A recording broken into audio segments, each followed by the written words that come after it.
So I want to put this in a little bit in perspective for you. I get to travel around the state a lot, and your department has a reputation as being a good police department. But I want to tell you, since achieving accreditation, they've upped their game. They're an excellent police department. And I think you probably know that because you see them day in and day out, but I go around the state and I'm here to tell you that. But to put it in perspective a little bit, in the state of Michigan, there's 581 police agencies. Of those police agencies, 83 of them are county sheriff's offices, and then just slightly less than 400 are municipal agencies, and then the rest are hospitals and such. Out of all those police agencies in the state, yours is the 55th to attain accreditation.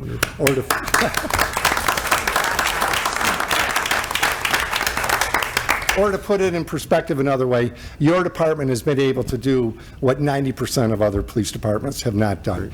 It's no secret that the last few years have been difficult on policing. There's been a lot of calls for what they've called police reform and such, and I think your public should take feel a lot of trust in knowing that every single one of the so-called police reforms that were called for, your police department had already attained.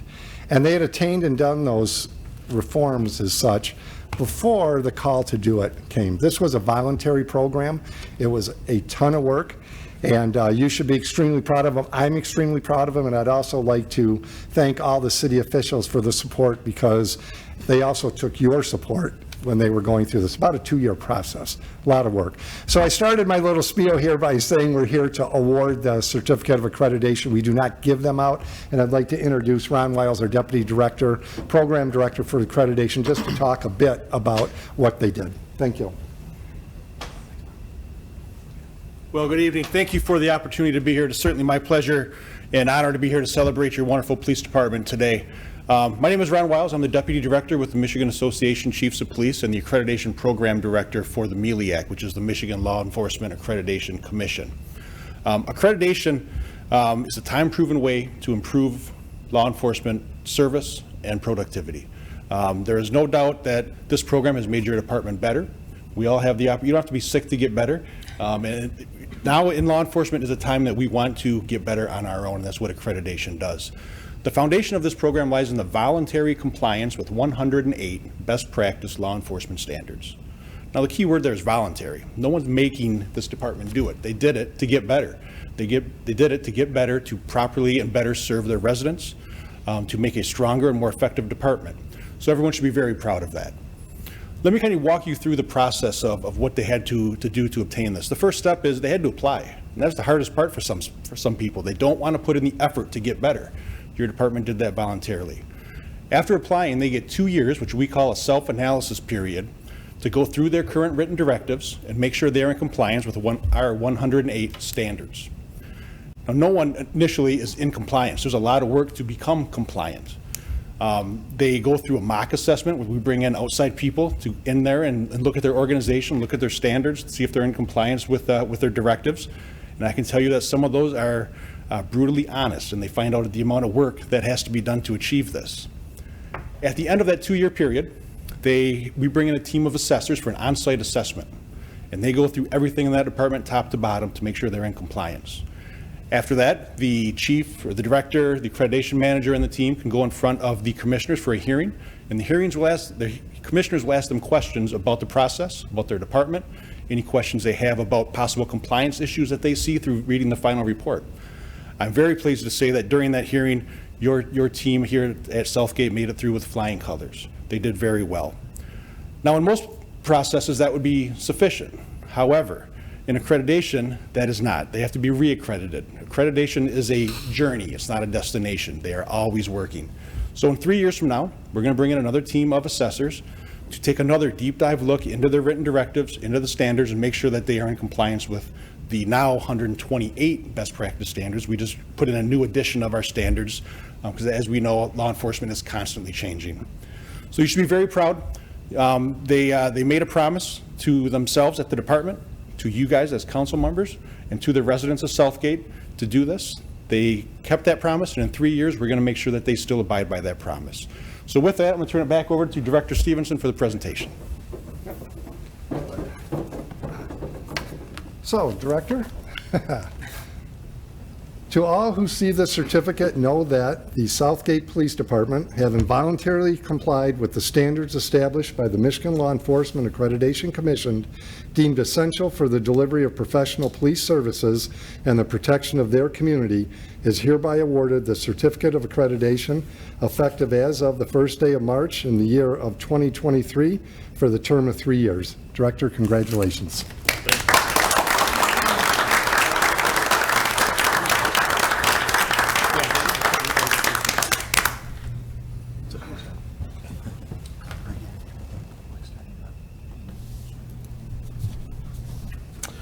Real quick, I just want to say that this was a lot of work for our department, as they said. And the best part about this was these men and women here and our whole staff. The council was supportive throughout the whole way. The mayor was supportive. We have had nothing but support from the city end of it. But these individuals here, Mike Thibodeau, Sergeant Nicholas Maroney, Morgan Parrish, and Robert Lukowski, Lieutenant Lukowski, really guided us through the process, rewrote all of our policies, and we couldn't have been here and did this without them and the rest of the staff. So really all the credit goes to them. Thank you. Great.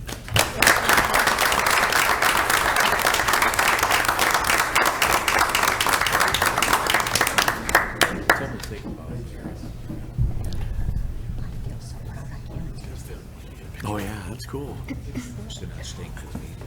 Thank you. Thank you. Thank you. Picture? Jan, that's worth coming to a council meeting for. Okay. Moving on to our officials' reports, Mr. Mayor. Thank you, Madam Chairman, but I would like to just say a few other things about that accreditation, and on behalf of our residents and elected officials, I'd like to congratulate all of our officers, as Director Marsh had indicated, for being part of this 3-year process. He mentions 2 years. That was the official 2 years they took to get the accreditation, but a year prior to that was when the police department really started looking at this possibility for the city of Southgate, and really commend their ability to work together to gain this extraordinary status. Again, special recognition to our Public Safety Director, Joe Marsh, and Police Chief Mark Midlars, as well as the individuals he mentioned here from the force that coordinated this monumental effort. And I wanted to thank them also for their continued commitment to safety of our residents and for bringing such positive recognition to our community and the men and women of the Southgate Police Department. On March 28th, the city of Southgate lost a dedicated public servant. Councilman Dale Zemecki served the residents of this community for over 23 years. His passing at the age of 79 will be felt throughout our community. In 1968, Dale and his wife, Gwen, moved to Southgate. They spent 40 years together until Gwen's untimely death in 2005. Together, they raised 5 children in Southgate, 4 boys and 1 girl. Dale's family would eventually grow to include 17 grandchildren and 1 great-grandchild. Dale was a proud American. In his youth, he served in the United States Army. But he also enjoyed his Polish heritage, and as of late, he would include a Polish proverb during his officials' reports at council meetings. His children are currently in the process of planning a memorial service in Dale's honor. As of now, it is being planned for June. His children, I just talked to his son this afternoon, so that's June, but they don't have a specific date, and we will keep council and the community aware of when those specifics are finalized. And in the meantime, please keep Dale and his family in your prayers. Spachivi pokoju, which means may you rest in peace, Dale. Yesterday, my staff and I received a visit from our new state representative, Jamie Churches. Last year, our city was split between 2 Michigan congressional districts. Representative Churches represents the southern part of Southgate. It was a very informational meeting, and we look forward to working with Representative Churches on several state of Michigan projects, including the Southampton I-75 sound wall, the state's Clean Water Revolving Fund request that is on tonight's agenda, and numerous other grant applications that are currently in process. I'd also like to thank Representative Churches for visiting Southgate and her desire to address the needs of our community. Lastly, I'd like to take a moment to acknowledge our city engineer, Hennessy Engineers, for an award they are set to receive. This is not related to the technical field of engineering, but rather to their exemplary commitment to their employees and the desire to defend our state and nation. The Michigan Committee for Employer Support of the Guard, the ESGR, is a Department of Defense agency that acknowledges employers who support their employees who serve the National Guard or Reserve. This year, Hennessy Engineering has been selected and will receive the ESRG's Above and Beyond Award. This is only presented to employers who provide an exceptional level of support for Guard and Reserve employees. This type of recognition is certainly not part of our contractual agreement with Hennessy, but rather illustrates the caliber of employer our vendors are. Coincidentally, Tiffany Newbig, who is here tonight from Hennessy to present during the hearing on the Barbary Relief Sewer Project, is a Navy Reserve. Thank you for your service. And congratulations to Hennessy Engineering for this noteworthy recognition and bringing such positive recognition to our great city of Southgate. Thank you, Madam Chairman. Thank you. Madam Clerk, I have no report, thank you. Mr. Treasurer, No report, thank you. Councilman Kowalski. He's versus like he's Any report? no, nothing to report. Okay. Councilman Roush. My committee's one meets tomorrow, one meets next week, so I will report at the next meeting.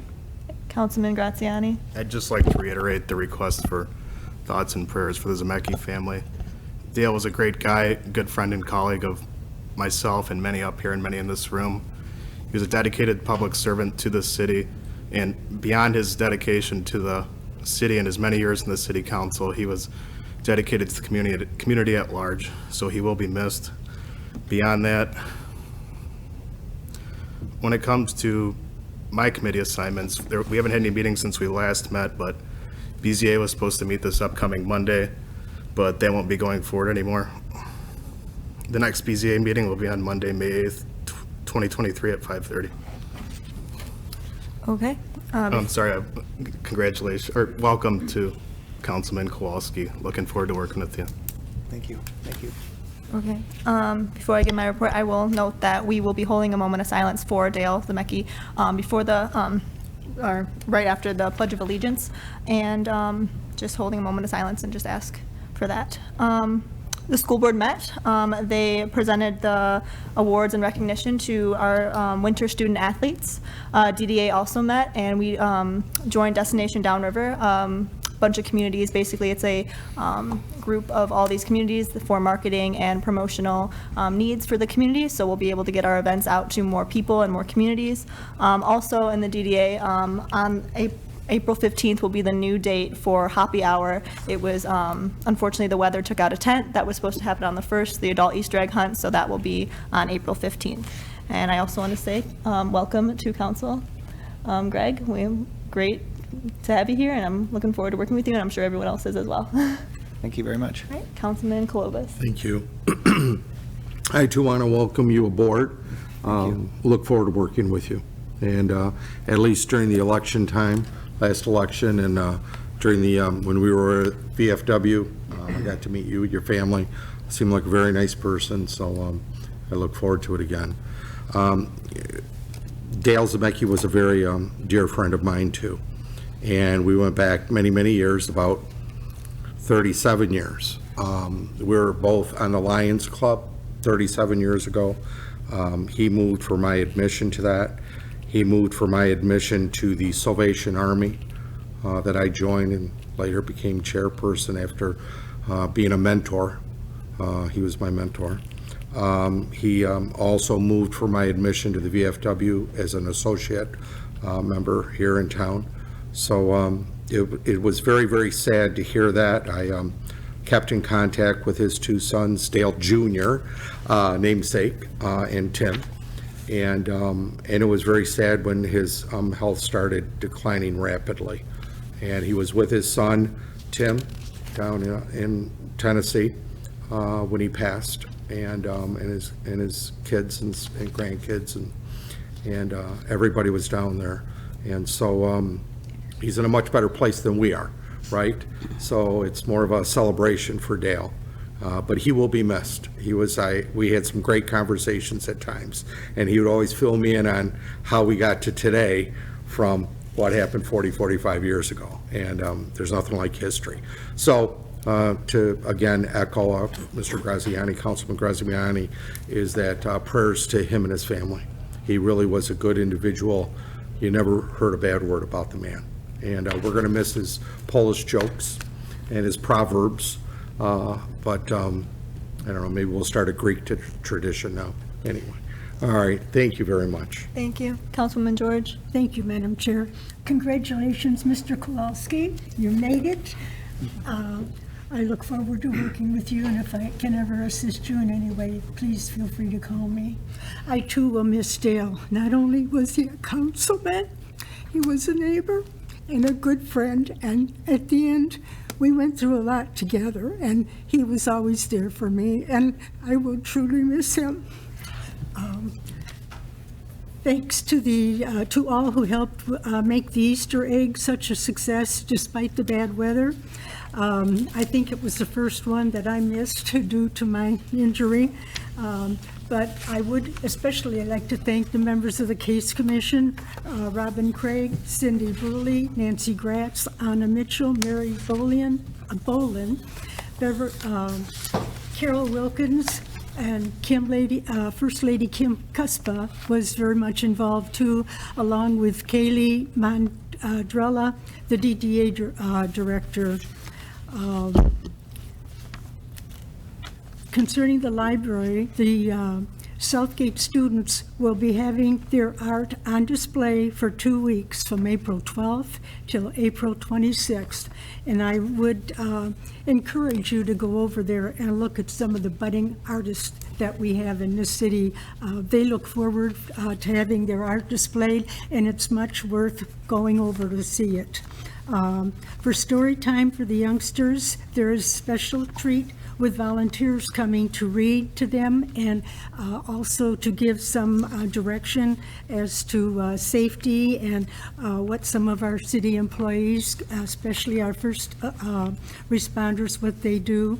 On Tuesday, August 11th at 10:30 a.m., the firefighters will be there reading and probably again giving some safety tips and letting the children know what the responsibilities of a firefighter are. On Saturday, April 22nd at 2 p.m., our police officers, firefighters, and animal control officer will read and again be available if the children have any questions. Also, on Thursday, April 27th at 11 a.m., intergenerational readers, senior citizens, will be there reading to the children, and I'm sure the children will enjoy that because most of them enjoy their grandmas and grandpas. The Library Commission will not meet next Wednesday. The Teen Advisory Board will meet on Wednesday, April 26th at 6 p.m. The library will be closed Friday, April 8th in observance of Good Friday. And I would like to wish everybody a blessed Easter and go Tigers. And that's all I have, Madam Chair. Thank you. Councilwoman Ayers Reese? Welcome, Greg. Nice to have you. Looking forward to it. Rest in peace to Dell. And Planning Committee doesn't meet till next week, so as of right now, I have no report for you. Thank you. All right, Mr. Marsh for the agenda items. Thank you, Madam President. Under consideration of bids tonight, we have a letter from the mayor regarding the purchase of copper tubing from Core and Main LP of Canton, Michigan. They returned the lowest bid at $4,313. Are there any questions from council? Seeing none. Next, under scheduled hearings, we have the public hearing for the Clean Water State Revolving Fund Loan for the Barberry Relief Sewer Project. With us for the public hearing is Tiffany Newbig from Hennessy Engineers. She's prepared a presentation regarding the project and will be available for questions after. Are there any questions on the public hearing? Seeing none, moving on to Communications A. The first item is a follow-up from the public hearing, which is a request to pass a resolution to adopt the project planning documents, implement the project, and designate me to authorize as the authorized representative for the project. Are there any questions from council? Seeing none. The next item on the agenda is a recommendation to pass a resolution requesting the state legislature and governor include funding in the 2023-24 state budget for communities following pension best practices. Some background here. In 2022, House Bill 5054 passed with bipartisan support, and that bill allocated $750 million to communities whose pensions were funded at below 60%. Additionally, it provided $250 million for communities with pensions funded at 60% or higher and were following best practices. The bill never became law. Instead, $750 million was added to the 2022-2023 state budget for the communities that were funded at 60% or below in their pensions. Southgate system is funded at just over 60%, and we were not allocated any pension relief in the state budget. The resolution that we're presenting to council tonight requests that the governor and the state legislature provide assistance to the communities funded at over 60% and following best practices as was originally proposed in House Bill 5054. A number of other communities who are in similar situation as us are also passing similar resolutions and sending them to the governor and to elected officials. Are there any questions from council on the resolution? Okay, seeing none. The next item is a request to amend resolution number 2023 and reschedule the budget process dates. The budget dates were approved at the city council meeting on February 1st, and due to a scheduling conflict, the administration is requesting the dates be changed to April 19th for the hearing and May 3rd for final approval. Are there any questions from council? Okay. Seeing none. The next item is a request for waiver of bid and to purchase 2 dump trucks from Wolverine Truck Sales of Mount Clemens in the amount of $401,671. Lead time on the trucks is 2 years, and the money will be allocated over the next 2 years as budgets. By ordering the vehicles now, we also lock in the price. Now, while we're requesting that the bid process be waived, we would like to note that the vehicles were bid out by the city of Rochester Hills, and the purchase would be made under Rochester Hills' cooperative bid. Are there any questions from council? Okay, seeing none. The final item under Communications A is a request to waive the bid process and approve the attached agreement for IT software services with Electron Tech Solutions of Southgate. We're requesting to waive the bid process here because we had previously been using Expert Tech Solutions.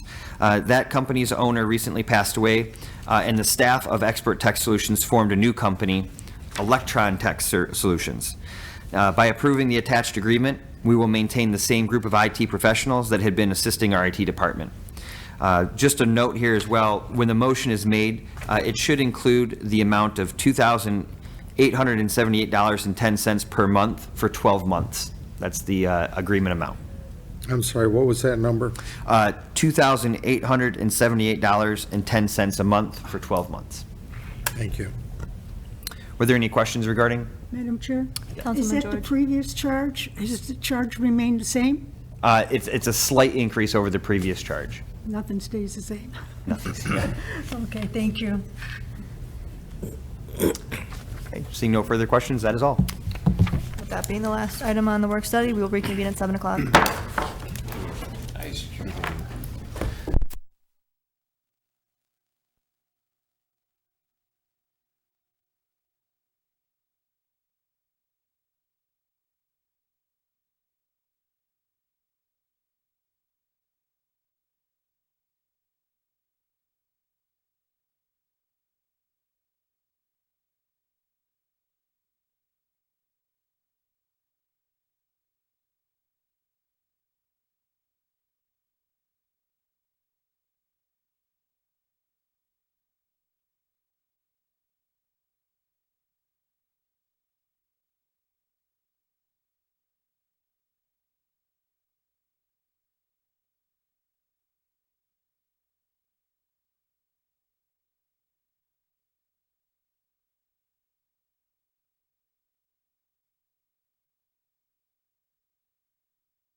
Okay.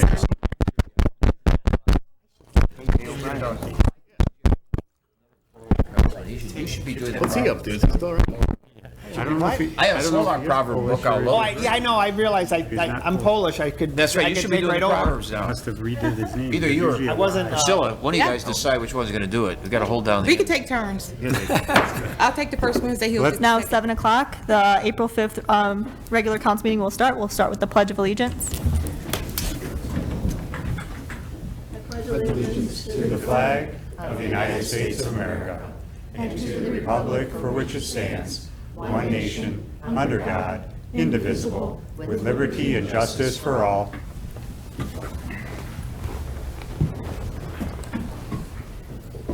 We'll now ask for a moment of silence for Councilman Dale Zemecki.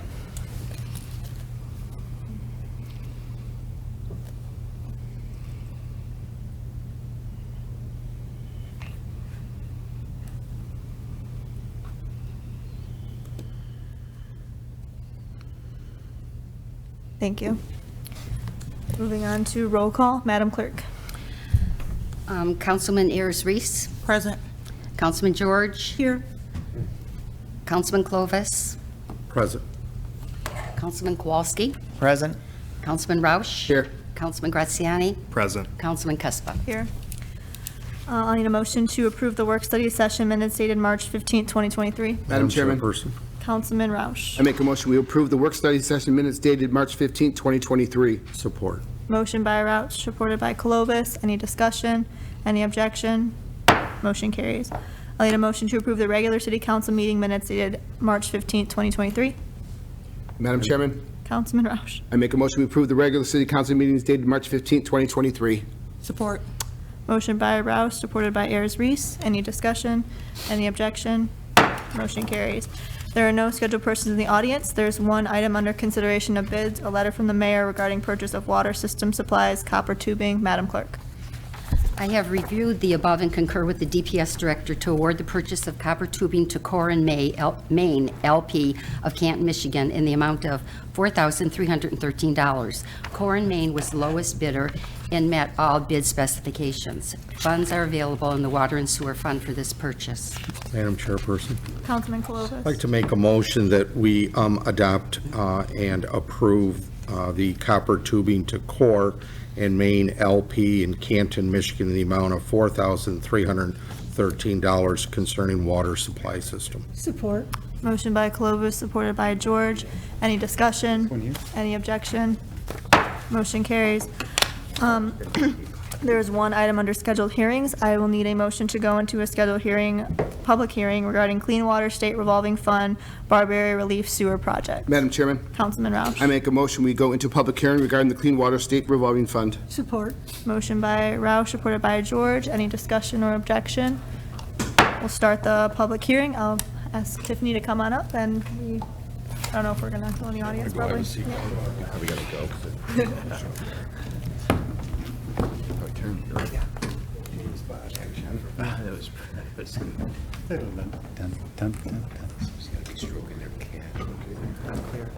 Thank you.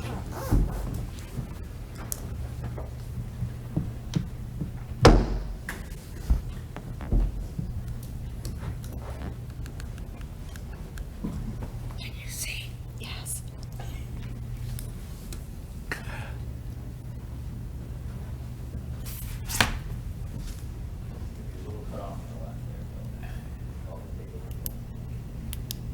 All right.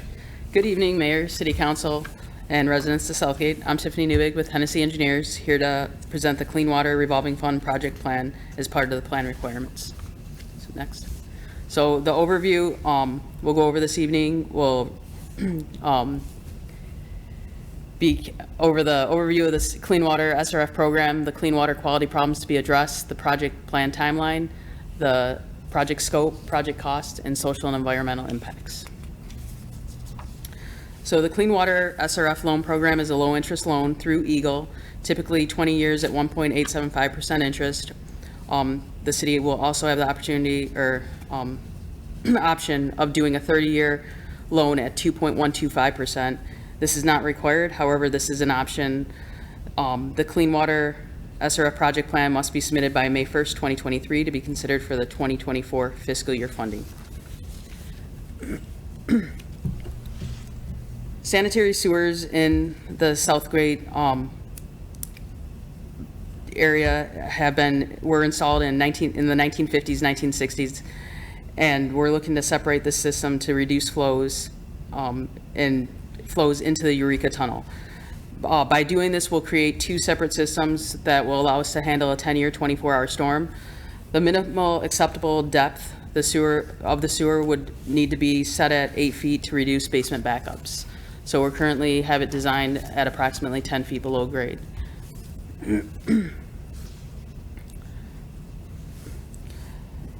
So as you can see here, on the project timeline, we had to submit a notice of intent in November of 2022, and then prepare the draft project plan and advertise for project plan comments, put out for a 15-day public comment period, which began on March 16th. And today we have the public hearing on March 5th, 2023. And then we have the deadline of the project plan submittal on May 1st, 2023. So if the loan's approved, loan closing would take place around March 2024. So why the Clean Water SRF? So with the Clean Water SRF, Eagle currently has received 250 notice of intents. So I don't see them receiving as many project plans usually. However, if we do get selected, this would provide the city with a low interest loan that could possibly have principal forgiveness. There is also American Rescue Plan grant funding that could be awarded, and bipartisan infrastructure law bill funds that could be provided or funded.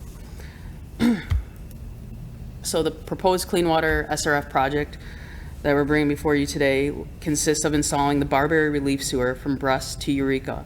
So this sewer is approximately 19 to 24 feet deep and will tie into a 40-foot deep structure over the Eureka Tunnel located on Eureka Road. Two of the overflow structures will be installed along the Howard Relief Sewer that's just west of where we're proposing the Barberry, and we'll have two lines that will tie back into the Barberry Relief Sewer. So this here is a depiction of what that 40-foot Eureka Tunnel access shaft will look like.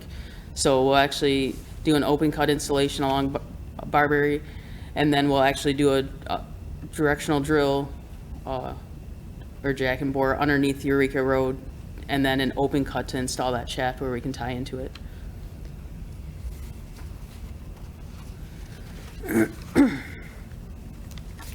So if we do nothing, this will continue to have disruption of service to residential and commercial properties in this area. So the damage or the stuff that can happen is basement backups and surface flooding. So these are costly damages to the residents and business owners. This also requires additional man hours required by your Department of Public Service staff. So here's a summary of costs of the Clean Water State Revolving Fund that we're requesting. So phase one is for $34,533,368.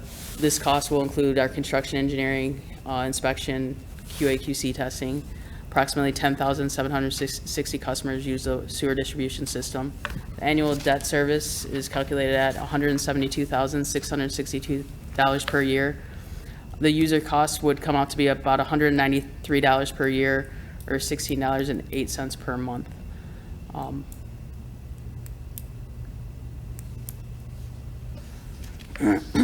Some of the positive long-term impacts of the Clean Water SRF are reduced basement backups and surface flooding, more reliable sewer network.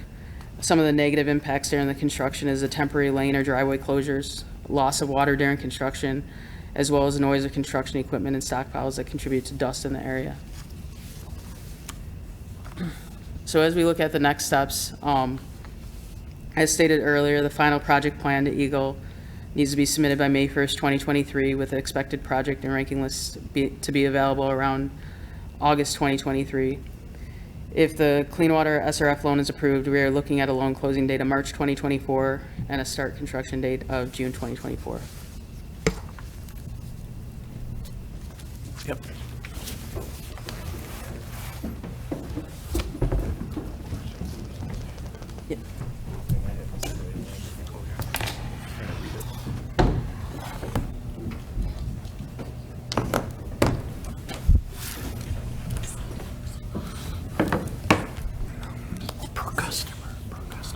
So yeah, we'll now open the floor to questions from council or the public, if anyone has any questions for Tiffany.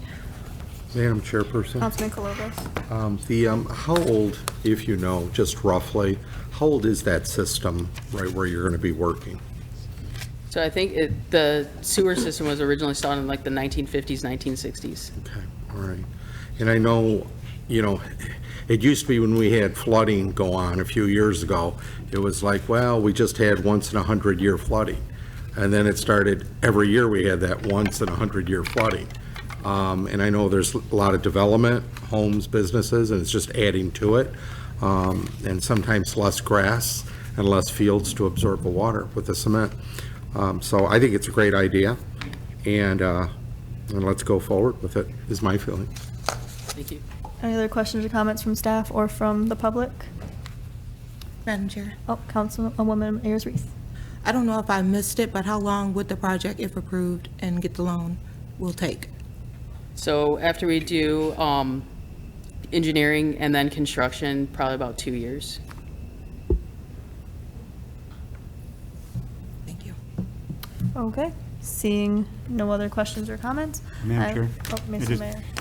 Just to also give some other background, because those that remember the 2011 flood, where we had the governor actually visit Southgate as a result. Southgate was the epicenter of that flood. We had the highest intensity of rainfall in the area as a result of that monumental flood. After that time, we asked Hennessy Engineering to suggest what we could do. Obviously, we can't replace the infrastructure there. It's one of the most densely populated housing stock we have in Southgate, the old homestead and those north and south of it. But was there a way to try to relieve this? And we've had some success with a smaller project, some may remember, of the Plum Street relief sewer. Those streets used to flood notoriously with just minimal amount of rain. And since that has happened, we haven't had that occurrence. So we have some experience in terms of the success of relief sewers. And this is basically not a replacement, but a way of diverting the street water from our combined system, and therefore not overloading the wastewater system. And that's really the goal. And that's what was coming up in basements. And so I commend Hennessy Engineering. It's taken a long time.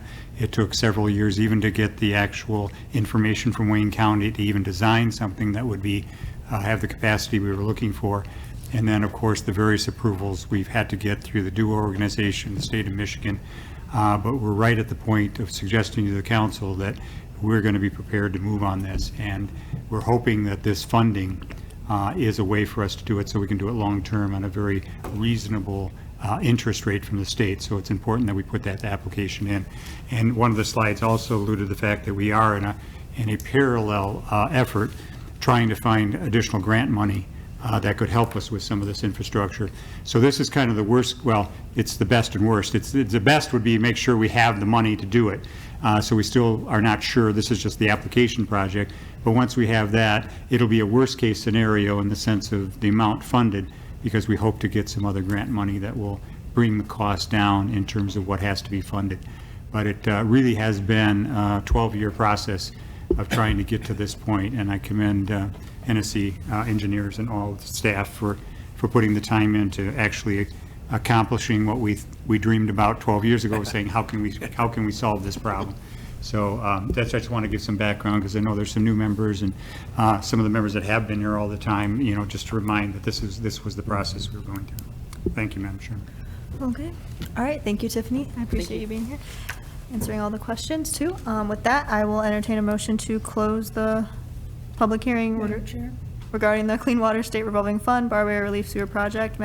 Councilman George. I make a motion to close the public hearing. Support. Motion by George, supported by Roush. Any discussion or objection? It's closed. First item under Communications A is a memo from the administrator regarding the Barbary Relief Sewer Resolution. Madam Clerk. The administration is recommending that City Council approve the attached resolution adopting the project planning document, implement the project, and authorize the city administrator as a designated authorized representative for all activities associated with the project. Your favorable consideration is appreciated. Madam Chairperson. Councilman Kulovas. Thank you. I'll make a motion that the City of Southgate formally adopt said project planning document as attached and provided by the city clerk, and agrees to implement the selected alternative Barbary Relief Sewer, and that further the city administrator, currently position held by Dan Marsh, is designated as the authorized representative for all activities associated with the project referenced. Thank you. Motion by Clovis, supported by Roush. Any discussion? Any objection? Motion carries.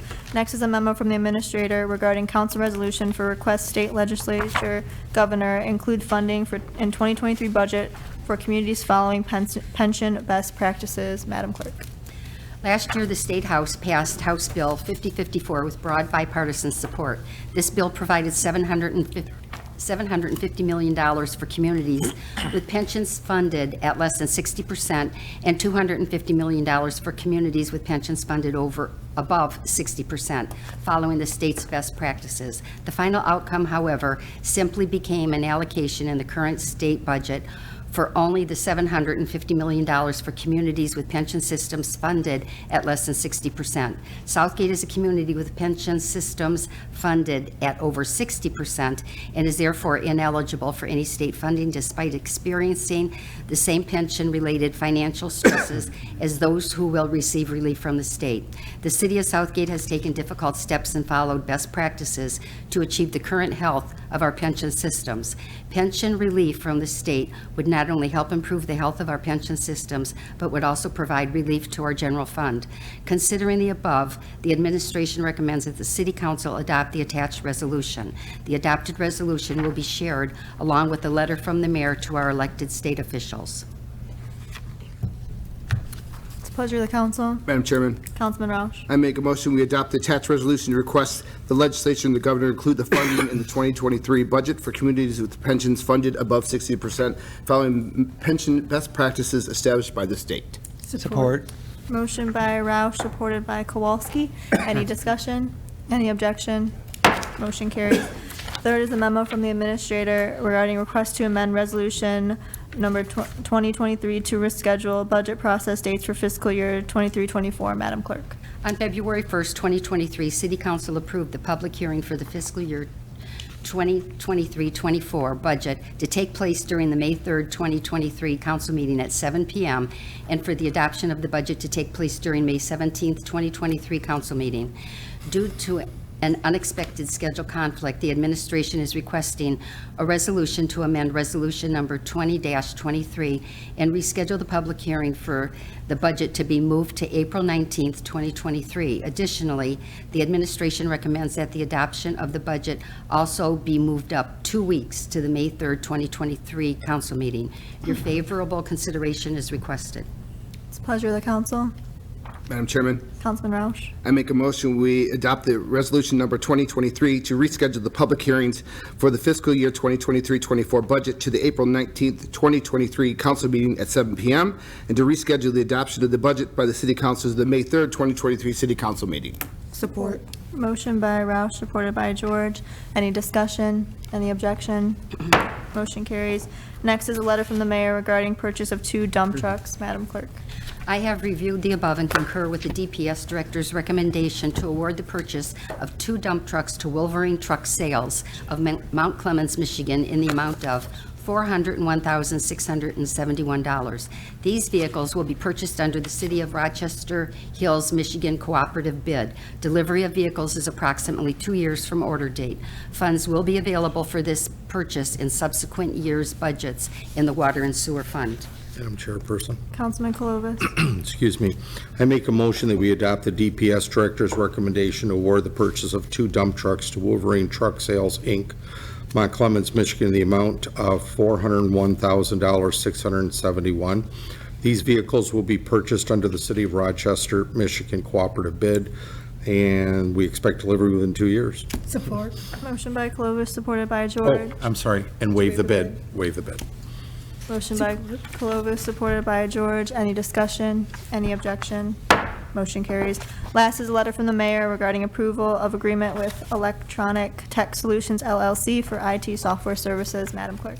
I have reviewed the above and concur with the IT director's recommendation to approve the agreement for IT software services with Electron Tech Solutions LLC of Southgate, Michigan for a term of 1 year.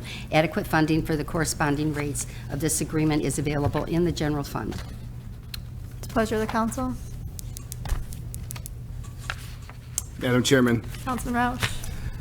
I make a motion, we concur with the administration and award I lost my place here, sorry, approval agreement for Electronic Tech Solutions for a 1-year contract, which will also appear $2,878.10 in for 12 months. Is that correct? Per month. Yes.